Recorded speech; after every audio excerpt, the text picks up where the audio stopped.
হরে কৃষ্ণ। তো আজকে হলো বাংলা নববর্ষের প্রথম দিন। তো প্রত্যেক বছরই আজকের দিনটি আমরা ভক্ত সঙ্গ দিয়ে শুরু করি। তো আজকেও যাচ্ছি একটা যেহেতু আজকে নগর সংকীর্তন হবে, তাই বাড়িতে দেরি না করে মঙ্গল আরতির পর মাতাজিদের সঙ্গে চলে গিয়ে দেখি সেখানে অনেক ভক্তরাই চলে এসছে প্রায়। তো দেরি না করে আমরা বেরিয়ে যাই পরিক্রমায়।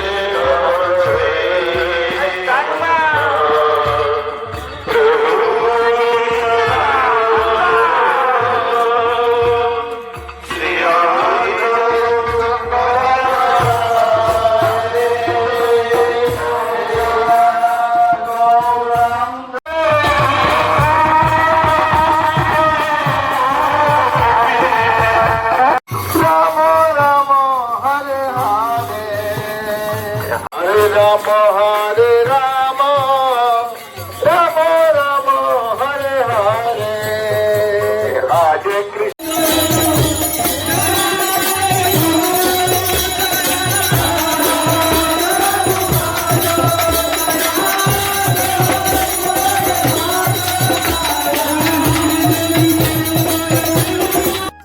তো পরিক্রমা থেকে ফিরে এখানে হচ্ছিল গুরু পূজা। তো গুরু পূজার পর সমস্ত ভক্তরা শিল প্রভুপাদের চরণে এবং গুরু মহারাজের চরণে পুষ্প নিবেদন করছিলেন। তারপর গুরু পূজা কমপ্লিট হয়ে গেলে ক্লাস হয়েছিল, সেটা আর ভিডিও করিনি।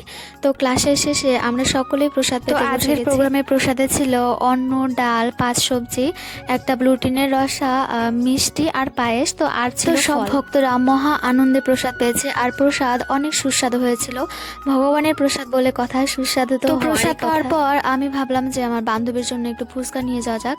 তো এটা হচ্ছে নিরামিষ ফুচকা, ইনি হচ্ছে গুরু মহারাজের দীক্ষিত। তো কেউ ভাববেন না যেটা আমিষ ফুচকা নিয়েছি আমরা। তো এটা একদম পিওর। আজকে যেখানে প্রোগ্রামে গিয়েছিলাম সেখানকার পরিবেশটা খুবই সুন্দর ছিল, পাশে ছিল একটা ছোট্ট নদী। তো ভাবলাম আপনাদের সঙ্গে এই সুন্দর মনোরম দৃশ্যটা একটু শেয়ার করা যাক। তো দেখুন এখানে নদীটা এত সুন্দর লাগছিল আমার, তো এখান থেকে এই ছিল আজকে পহেলা বৈশাখের ছোট্ট একটি ব্লগ। তো আজকের দিনটা আপনারা কিভাবে কাটালেন অবশ্যই কমেন্টে জানাবেন। তো তারপর আমরা বাড়িতে চলে